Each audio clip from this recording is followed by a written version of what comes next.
Ethereum's carbon footprint is comparable to Hong Kong and its energy consumption similar to that of Bangladesh, according to the Ethereum Energy Consumption Index. But that's about to change. The Ethereum Foundation claims the much-anticipated merge this September from proof of work to proof of stake will reduce the blockchain network's energy consumption by 99.95%. Joining us now is Kyle McDonald. He's an independent researcher. Hello there, Kyle. So 99.95%. Is that realistic for that amount of energy consumption to come down with the merge? Yeah, it's a very realistic number when you're moving from a system that's basically about generating as many random numbers as fast as possible with 10 million GPUs across the world to a system that's running on maybe a few thousand computers that are pretty low energy. It's going to make a huge difference, and it doesn't really atone for the past, but it'll be a step in the right direction. So where are we getting these kind of figures to begin with? I mean, in terms of modeling, you've been kind of critical of the way these things are done in general. But how does one model, let's say, the Ethereum network's the current usage for proof of work? And is it really 99% of whatever that number is, or is it what are we getting here? Like, and what are we using as a base, and how does it come up? Sure. So I created the Ethereum emissions tracker to mirror the process behind the Cambridge Bitcoin Electricity Consumption Index, which, I wanted an estimate that was based in the hash rate, hardware, and typical worker configurations, data center overhead, grid loss, hashing efficiencies, power supply efficiencies, mining hardware mix, all of this stuff. Where are the actual workers located around the world, and what are the different international emissions factors?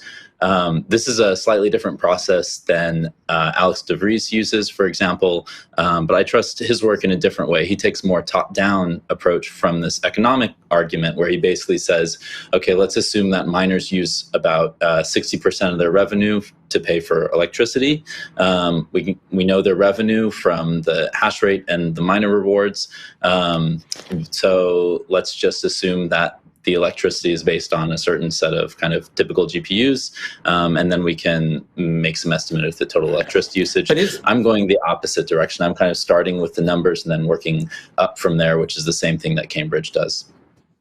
I mean, if I can recall, his GPU numbers always seemed a little bit out of date from what I remember, or at least at the time that I checked the notes. And that obviously would affect sort of the actual energy consumption because he would use that.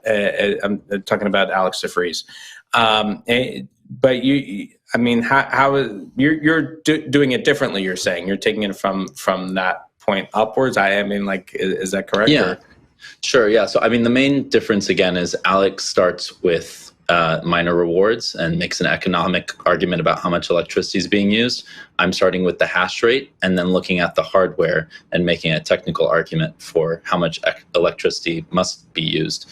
And I did put a lot of work into estimating GPU efficiency for this project. And it has increased over time, from 2016, around, 0.2 megahash per second per watt, to currently around 0.4 megahash per second per watt. So there's been about a doubling in efficiency. And if you didn't account for that, that would be a big skew in your estimate of the energy usage. But, it's also important to remember, we talk about efficiency in the context of proof of work. You can't really make proof of work more efficient, right? You can just kind of transition who's doing the work from one area to another. The amount of energy that goes into proof of work is the thing that is actually necessary for the system to maintain consensus, and it's not something you can ever make more efficient. We can't, have faster GPUs and somehow use less energy. Proof of work is not like protein folding or like machine learning, where as the technology gets better, it uses less energy. It always uses energy that is matched to the valuation of the coin. I would add to that, though, that proof of work is revered for its security, and it's secure because it consumes so much energy and would require so much more energy to hack the network. But if proof of stake is successful, what does that mean for proof of work chains in the long run, do you think? That's a really good question.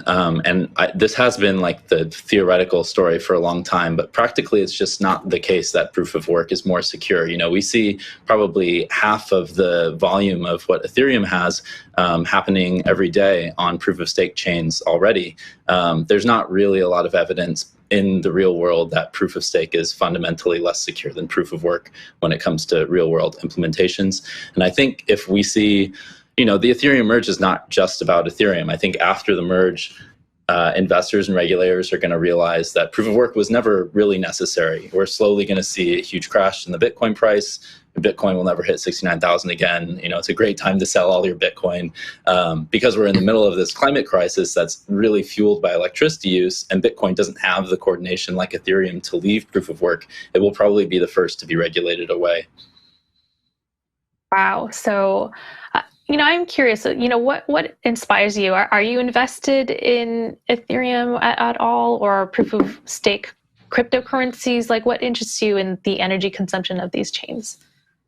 Yeah, I'm only holding some small amount of stable coins. I don't speculate. I've been kind of working with and exploring crypto since probably 2013, but only in the past few years, really more seriously. I'm an artist and also an independent researcher, and I got into this when other artist friends were looking into NFTs for the first time.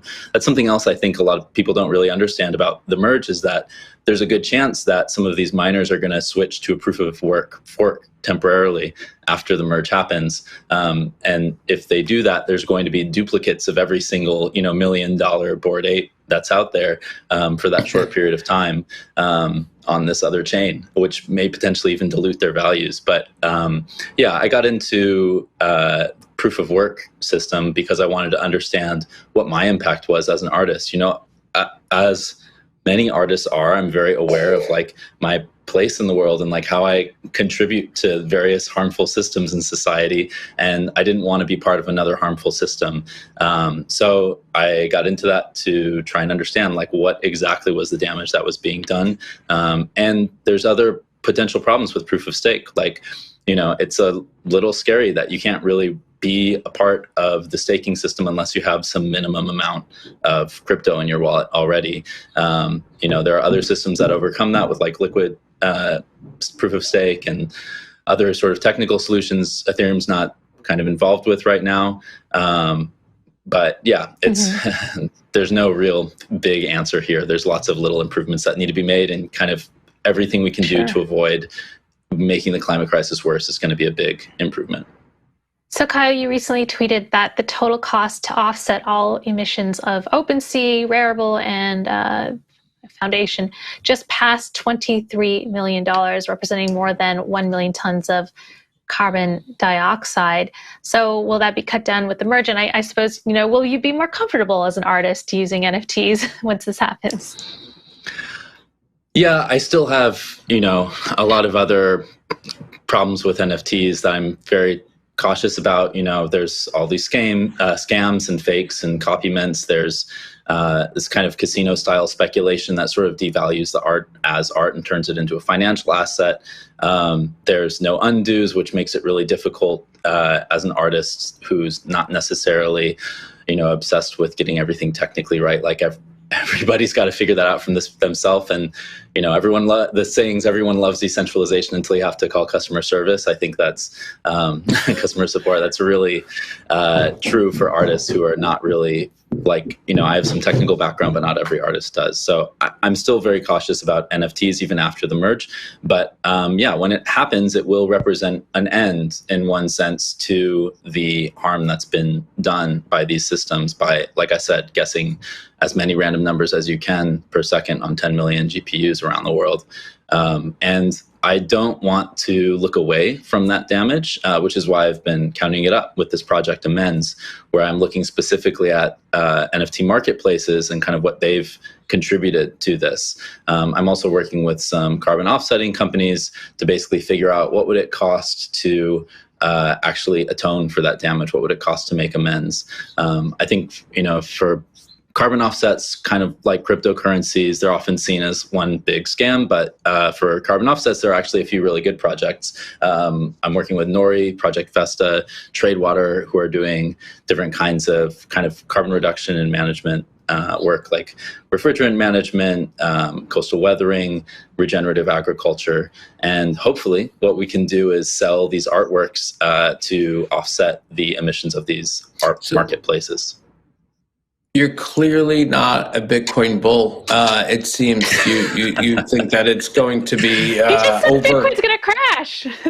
yeah. But I'm leading. Kazakhstan, Canada, like everywhere that Bitcoin's moved, in the last few years, it's immediately been regulated by any kind of organized government that can, because it kind of does the same thing wherever it goes. It uses as much energy as it can. And, you've got Sweden saying things like, we need to transition away from proof of work because it's a threat to the climate transition. It's a threat to our energy transition. So I don't see that changing anytime soon. What about the other layer one, the other platforms that have been taking some of the business away from Ethereum because of, let's say, the high gas fees right now going on? Do you think those guys are also in trouble once Ethereum goes to this proof of stake model in the next few days? It feels like. Do you think that it's those guys also have a threat of crashing because Ethereum at that point becomes so much cheaper and environmentally friendly and roses and unicorns and all that stuff? Yeah, my understanding of the merge is that it's not going to lower gas prices initially. There are other technical changes that have to happen before gas prices will be lowered. So I don't see a direct competition with things like Polygon, for example, which are backed by Ethereum, or backed on Ethereum, let's say. We'll see those systems continuing for a bit longer until there's a transition from those other chains, yeah.